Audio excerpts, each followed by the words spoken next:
Ready man tayo o hindi, babalik ang Panginoon.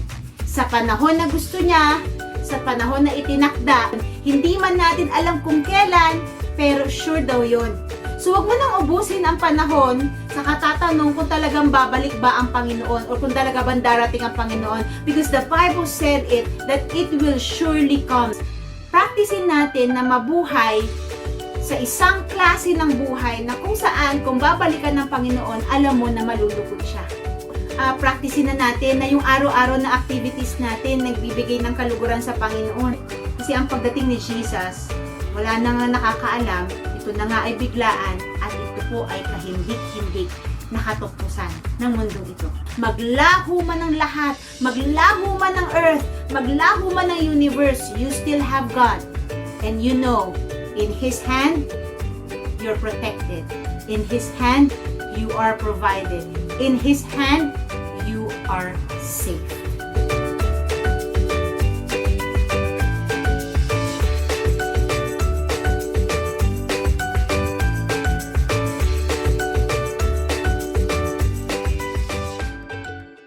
Happy Wednesday everyone and welcome to Cutting Edge. Welcome din po sa panibagong series natin for this month entitled The Return. Yes, you heard it right. For the whole month of September, we are going to talk about the second coming of the Lord Jesus Christ and why we need to finish it well. Naniniwala ako na napaka-importante ng starting line natin, pero alam nyo, isa sa pinaka-importante ng journey ng Christian life natin ay yung end line natin or yung finish line natin. Napaka-importante po na kung napagsimulan natin ito ng tama, dapat din naman na matapos natin ng tama itong ating journey as a Christian. So for the whole month of September, gusto ko po na isama mo yung mga kaibigan, yung family, yung mga, alam mo yun, yung mga kakilala mo, because you know, this word of the Lord will really enlighten everyone pagdating sa pagbabalik ng Panginoon. And this is not to scare us or to instill fear,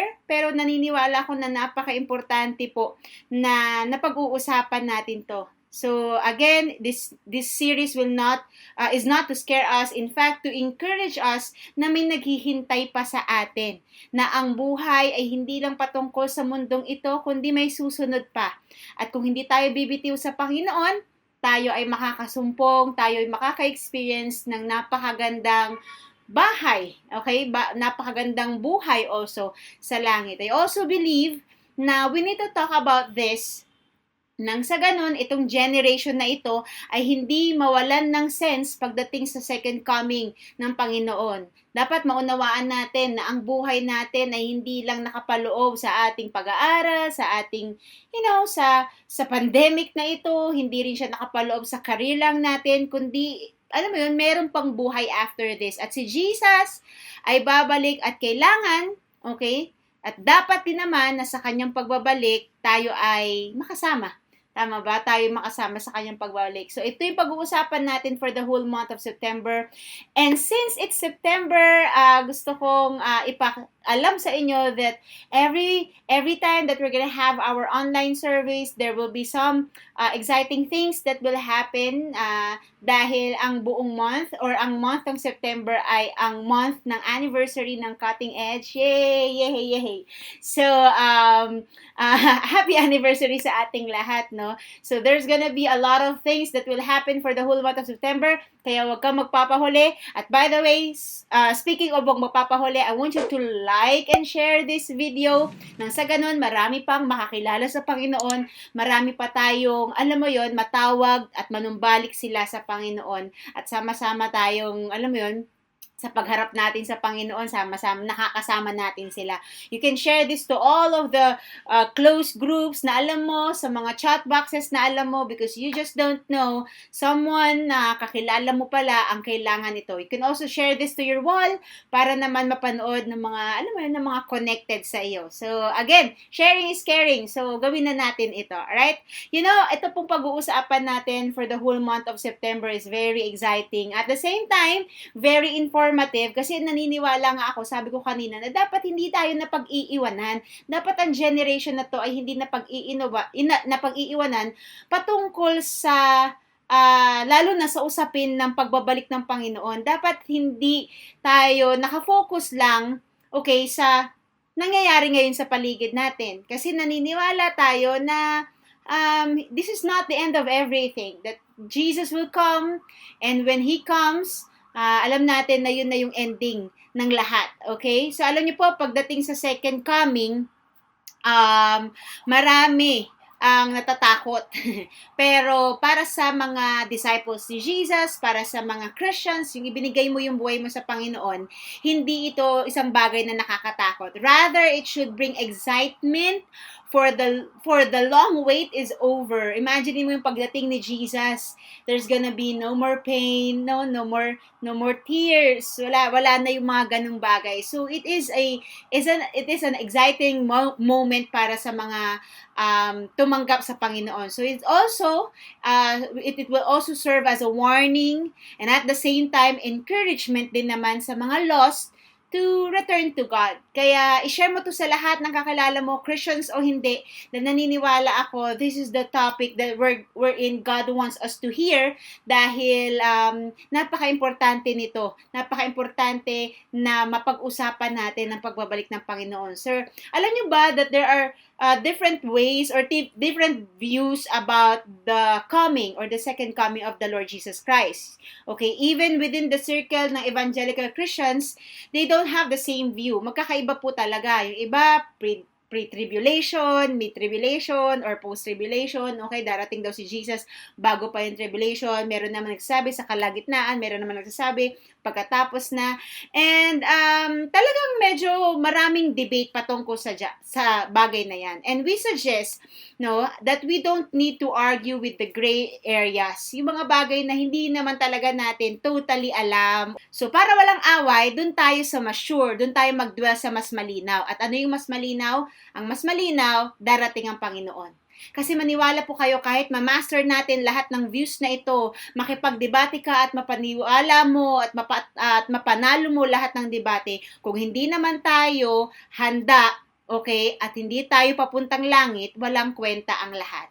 So today, let me clarify to you the truth about the second coming of the Lord Jesus Christ. Alam niyo yun, this pandemic, everything that's happening right now, talaga nag-open siya sa atin ng kaisipan na anytime pwede tayo mawala, anytime din ay pwede din bumalik ang Panginoon. So, ano ba yung clear truth about this coming of the Lord Jesus Christ?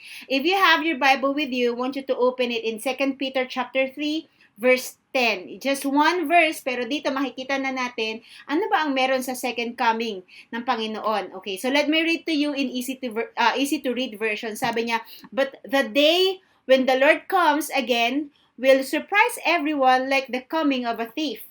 The sky will disappear with a loud noise. Everything in the sky will be destroyed with fire, and the earth and everything in it will be burned up." So what is the clear truth about the coming of the Lord Jesus Christ?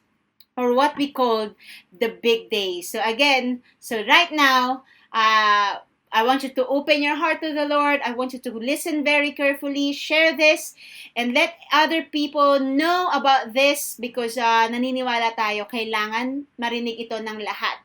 Kailangan malaman ng mga tao ang pagbabalik ng Panginoon. Share this video or this online service to everyone that you know, lalo na yung mga mahal mo. Kasi, di ba, ang hirap naman, nag-enjoy tayo sa langit, tapos mga mahal natin sa buhay, wala pala doon. So, hayaan natin na maging channel din tayo ng salvation para sa kanila. Amen ba? And again, join me in our message tonight or today entitled, The Big Day. So, ano bang meron sa the big day na ito? Ano ba yung meron sa second coming of the Lord Jesus Christ? Alright? Tingnan po natin. Sabi dyan, "But the day when the Lord comes again will surprise everyone."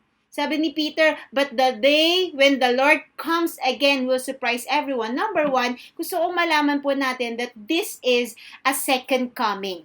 So the verse said that the Lord will come again. Yung word na again dyan ay nagpapakita at nagsasabi sa atin na mauulit siya. When you say the word again, ibig sabihin mauulit.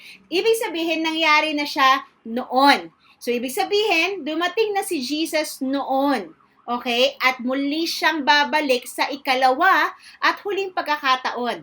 Kaya second coming po ang tawag natin at hindi first. May mga naniniwala na ang pagdating ni Jesus ay una pa lang, katulad ng ibang mga Hudyo. Hindi naman lahat, hindi lahat ng Jews, pero may mga Hudyo talaga na naniniwala na padating pa lang yung Messiah, okay? Padating pa lang sa unang pagkakataon yung Messiah. But the Bible is very clear that it is a second coming.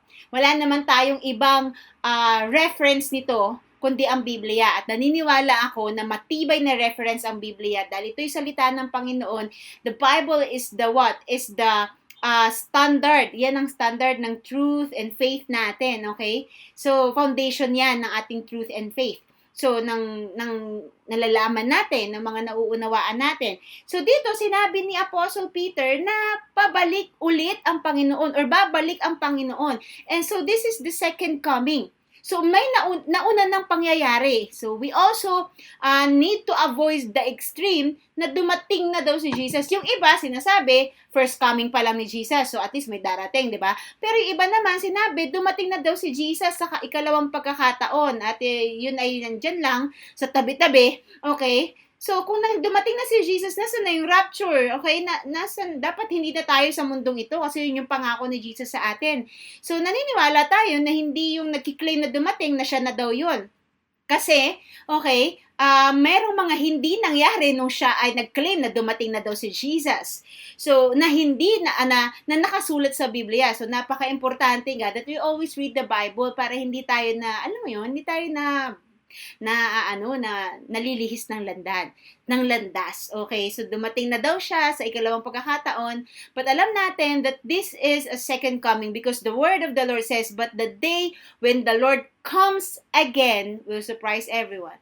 You know, the most awaited coming of the Lord Jesus Christ is the second coming. Pastora, kailan yung second coming? Yun po yung pinanganak si Jesus. Kaya tayo nagsiselebrate ng Pasko. Hindi natin sinasabi na saktong December 25, pinanganak talaga si Jesus sa mundong ito. But we are commemorating kung sino si Jesus, kung ano ang nangyari, no, ng mga panahon na yon na may isang sanggol na ipinanganak. That's why we celebrate that. We celebrate the birthday of the Lord Jesus Christ. So dito, makikita natin na okay, may unang pagdating na pala ang Panginoon. And everyone needs to understand, everyone needs to know. Everyone needs to know that what? Na dumating si Jesus. And the purpose ng unang kanyang pagdating ay what? Ay para tayo ay mailigtas. That He died on the cross for us, that He bore our sins, alam mo yun, na kinuha niya lang ang lahat ng ating mga kasalanan at dinala niya yung sa cross. Okay, namatay siya and after 3 days, He resurrected. And then after, several times na nagpakita siya sa kanyang mga disciples, pagkatapos nun ay He ascended in heaven. Resurrection is different from ascension because resurrection, yung muling pagkabuhay niya. Yung ascension naman ay yung pag-akyat niya na sa langit. So si Jesus, okay, umakyat siya sa langit. At ngayon, may babalik siya. Kasi physically, iniwan niya tayo eh.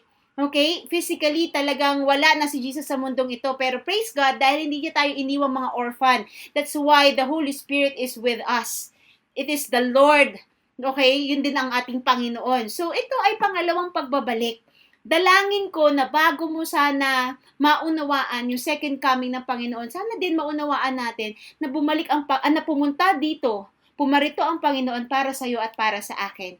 At babalik siya dito para sa mga tao na naniwala, tumanggap sa Kanya, naniwala dun sa Kanyang ginawa sa cross para sa ating lahat. So, it is a second coming. Pangalawa, verse 10.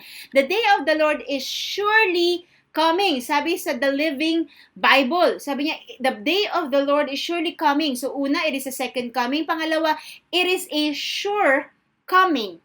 The day of the Lord is surely coming. So, ang ikalawang pagdating ni Jesus ay tiyak. Ibig sabihin, sure.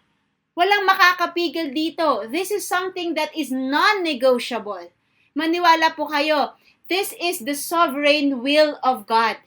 That even tayo, kahit ang mga angels, even si Satanas, hindi kayang pigilan to. And I'm telling you this. I'm telling everyone this. I'm also telling myself this. Ready man tayo o hindi, babalik ang Panginoon. Sa panahon na gusto niya, sa panahon na itinakda, okay, na hindi natin alam, walang nakakahula, lahat ng humula niya nagkamali. Maniwala po kayo. Kaya wag mo nang hulaan kung kailan babalik si Jesus. Ang importante dito, malinaw sa iyo, babalik si Jesus. And it is sure. At para sa ating mga believers, no, I can just imagine, for example, kung sila Peter, tsaka sila Matthew ay buhay pa sa panahon natin ngayon, siguro sobra sila sa excitement, 'di ba? Na syempre ang hirap nun yung nakita nila, yung leader nila nawala. Tapos biglang eto na, babalik na yung leader natin, 'di ba? Sobrang sobrang exciting 'yun.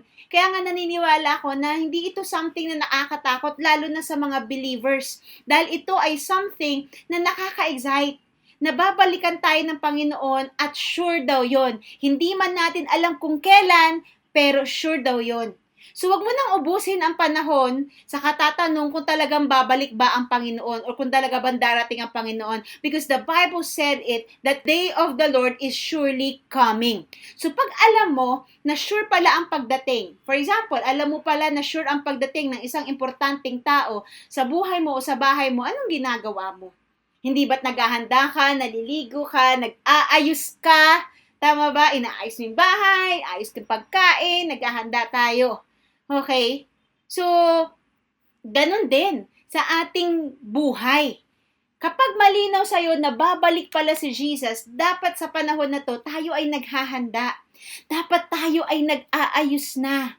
Dapat hindi na tayo yung nagtatampisaw sa kasalanan o sa mga maling gawa. Dahil malinaw sa'yo, babalik si Jesus eh.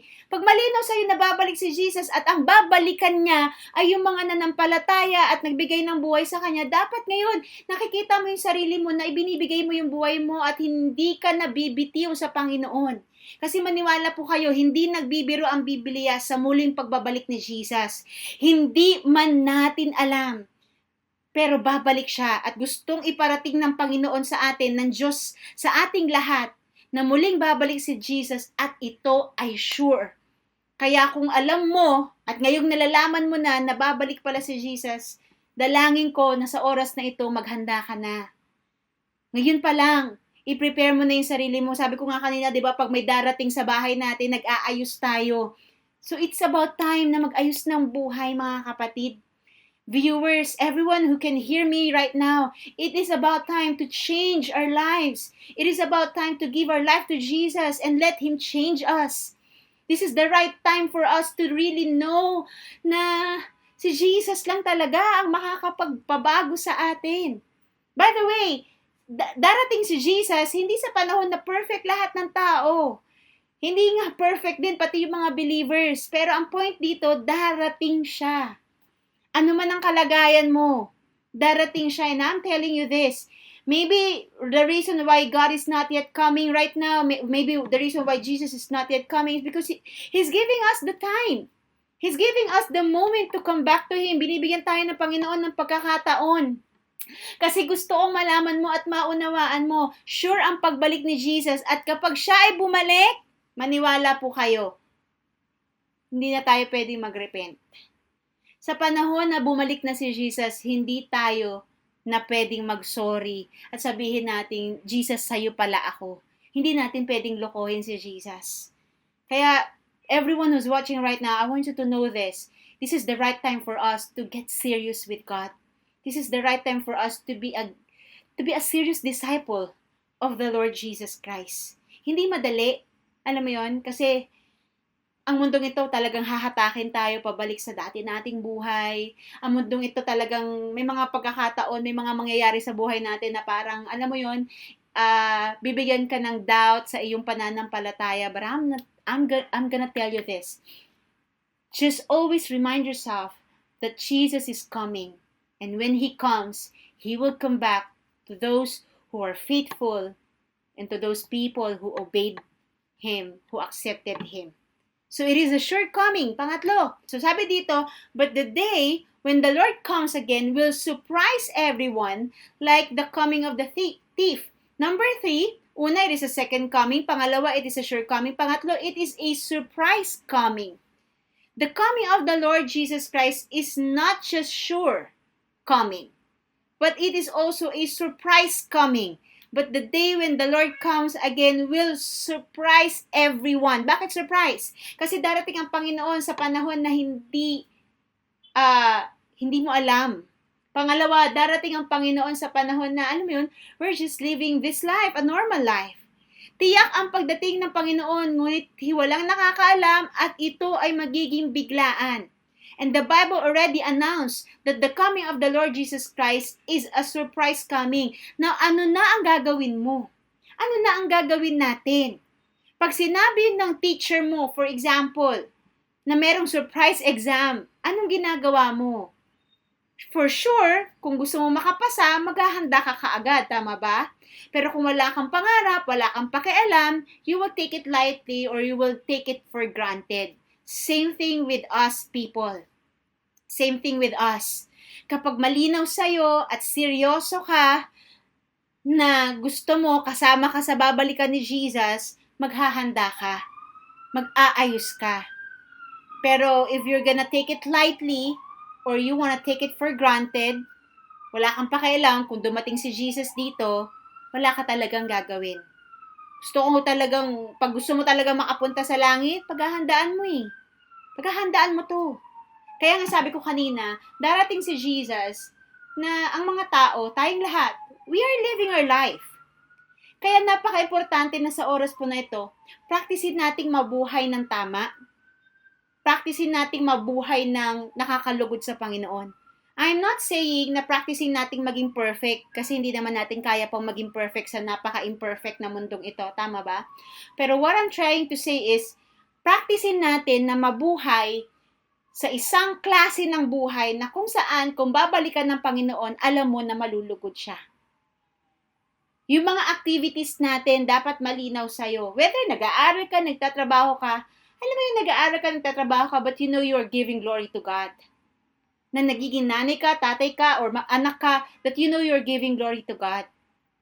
Kaya dapat, alam niyo po, practicein na natin na yung araw-araw na activities natin nagbibigay ng kaluguran sa Panginoon. Para pagdating niya dito, makita niya, malugod din siya at sama-sama tayo, tama ba?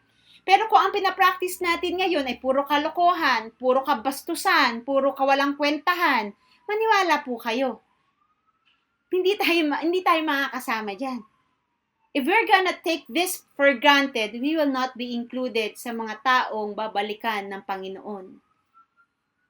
And it is a surprise coming. Hindi mo pwedeng sabihin, uy, pabalik na si Jesus, okay, mag-aayos na ako. Okay, 3 days na lang, pabalik na si Jesus, okay, mag-aayos na ako. Walang ganun. Walang ganun. Kaya gusto kong malaman mo, ang pagbabalik ni Jesus, masusurprise tayong lahat. Paano kung maabutan ka ni Jesus sa activity na hindi maganda? Paano kung naabutan ka ni Jesus na nanonood ka ng porn? Paano kung naabutan ka ni Jesus na nagbibisyo? Paano kung maabutan ka ni Jesus na nanloloko? Paano kung naabutan tayo ng Panginoon na hindi nagiging tapat sa Kanya, puro kalokohan? Definitely, we will not be included dun sa mga makakasama ni Jesus. Pero again, kung ikaw, you wanna take it seriously, and you wanna be part of those people, you wanna be part of that family na babalikan ni Jesus dito, ngayon pa lang inaayos na natin yung buhay natin. Again, this is not about perfection, but this is about righteousness. This is not about perfection, but this is about pursuing holiness and purity. Hindi madali, tama ba? Because our world is so imperfect. Ang mundong ito ay punong-puno ng mga unholy things. Ang mundong ito ay punong-puno ng mga impurities. Hindi talaga madali. That's why we need to practice it and make it a habit. Kasi pag nagiging habit mo ang magpursue ng purity and holiness, maniwala po kayo. Maniwala ka. Hindi ka matataranta sa pagbabalik ni Jesus. Kasi naging habit mo na siya eh.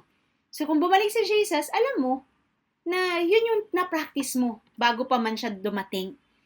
Definitely, kung ito ay kagaya ng exam sa isang teacher, pasado ka. Pupunta tayong langit. This is not just about doing good or being a good person. Siyempre, napaka-importante yung unang-unang dahilan para tayo ay makapunta sa langit, and that is to accept Jesus Christ as Lord and Savior. But another thing is that Pag tinanggap natin si Jesus as Lord and Savior, dapat nagpupurso tayo ng righteousness, ng holiness, na kung saan ay binibigay din naman ng Panginoon sa atin. So take note, this surprise coming is maybe next year, it may be next month, maybe next week, maybe today, habang nire-record or habang napapanood mo to. Even tonight, or today, or at this moment na napapanood mo to. But the question is, hindi ang tanong kung kailan eh. Ang tanong, are you ready? Are you ready when that day comes? Dapat lagi po tayong handa kasi ito ay surprise. But whether we are prepared or not, I want to tell you this, He will come again. And no one can stop that. And lastly, sabi po dito, the day of the Lord is surely coming, as unexpectedly as a thief. And then the heavens will pass away with a terrible noise, and the heavenly bodies will disappear in fire. And what? Sabi dyan, and the earth and everything on it will be burned up. Lastly, it is a shocking coming. It is a shocking coming. Bakit? Kasi ang pagdating ni Jesus, wala na nga nakakaalam, ito na nga ay biglaan, at ito po ay kahindik-hindik na katapusan ng mundong ito. Ano ang sinabi dito ni Apostle Peter? Sabi niya, then the heavens will pass away with a terrible noise, and heavenly bodies will disappear in what? In fire. And the earth, the earth, itong mundo daw natin, and everything on it, will what? Will be burned up. You know, the Bible said that everything will be burned up. Everything will disappear. Hindi po maaabo ang mundong ito. Ang mundong ito ay maglalaho. Pag abo, makikita mo pa eh. Pero hindi daw. This earth will disappear. Maglalaho. That's why I want to encourage everyone. Huwag mong ikapit ang buhay mo sa mundong ito. Dahil kapag naglaho yan, kasama tayo. Kasama ka.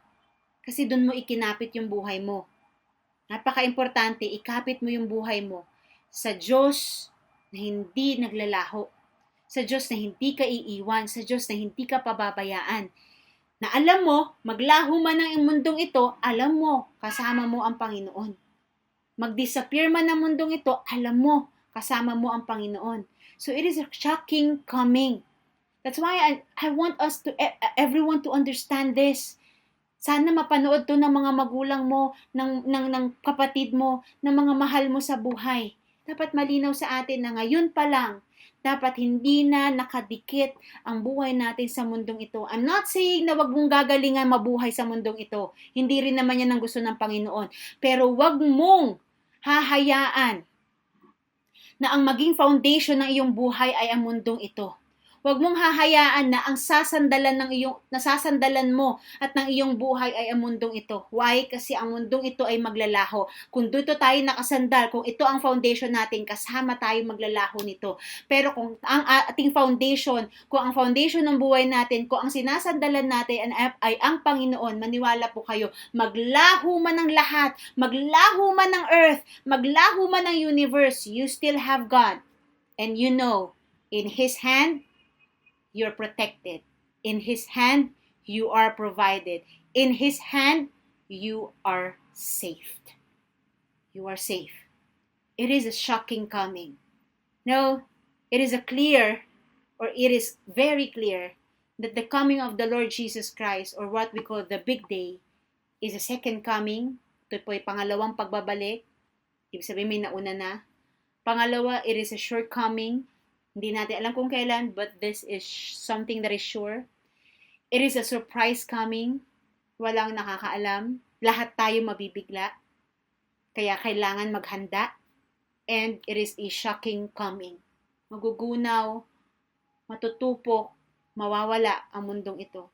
So the question is, are you ready for this big day?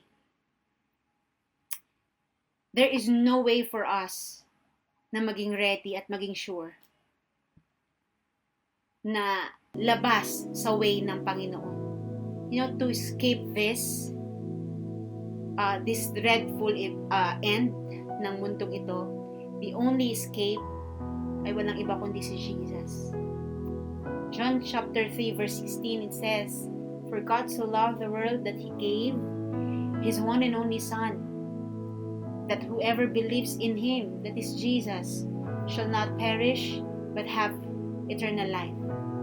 Listen to this. Ang Panginoon, ang Diyos natin, He has a great plan for our lives, in our lives. He wants us to be saved. He wants us to what? Na maligtas tayo from that perishing world. He wants to give us eternal life. And if you're hearing this for the very first time, at malinaw sa'yo, you haven't given your life to Jesus, malinaw sa'yo na walang iba, walang Diyos na sinasandalan yung buhay mo. Malinaw sa'yo, walang malinaw na relationship ka sa Panginoon. This is the best time for us to give our life to Jesus. And kung alam mo, ito yung tibok ng puso mo, as we close our eyes, I want you to pray this prayer with me. Sabihin mo ang panalangin ito, and ariin mo sa'yo. Sabihin mo, Lord Jesus, I come to you today. I know I'm a sinner, but I believe that you are my Lord and my Savior. And today I accept you in my life. Forgive me, cleanse me from my sins, love me, accept me. In Jesus' name I pray.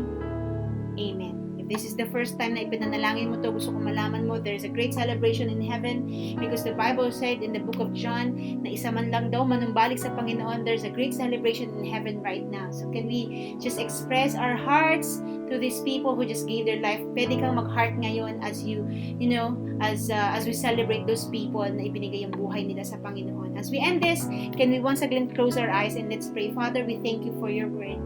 Panginoon, ito ay salita na hindi lang magbibigay sa amin, Panginoon, ng warning, kundi ito yung salita na magbibigay sa amin ng encouragement na ang mga pagsubok, ang mga masasakit na mga nararanasan namin, Panginoon, ay may katapusan. At yun po ay sa pagbabalik mo. Ang dalangin ko lamang, Panginoon, dalangin po namin na patuloy kaming maging handa sa iyong pagbabalik, Panginoon. May we always pursue righteousness. May we always pursue holiness.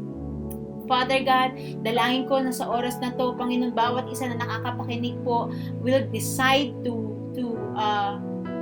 start a habit, O God, of living a life that will glorify you.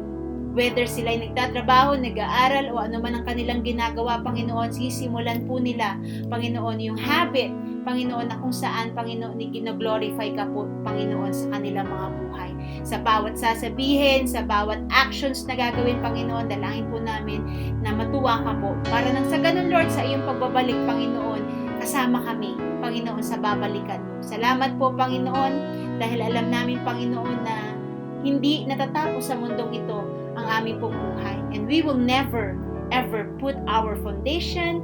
We will never ever lean on this earth, Panginoon, because this will soon disappear, God. Lord, simula sa oras na ito, sa iyo po kami magtitiwala, sa iyo po kami mananampalataya, ikaw po magiging foundation ng aming buhay, ikaw po aming sasandalan, Panginoon. Ano man ang aming mga kakaharapin pa sa panahon na hindi ka pa po dumarating, Panginoon, hayaan mo, Panginoon, na sa iyo kami tumakbo, sa iyo kami magsumbong, sa iyo kami humingi ng lakas, ng mga pagpapala, Panginoon, because we believe, Father God, na sa iyo lang naman pala po talaga, sa iyong mga kamay, Panginoon, doon lang kami talaga safe, doon lang kami provided, doon lang kami, Panginoon, talaga protected. Marami pong salamat.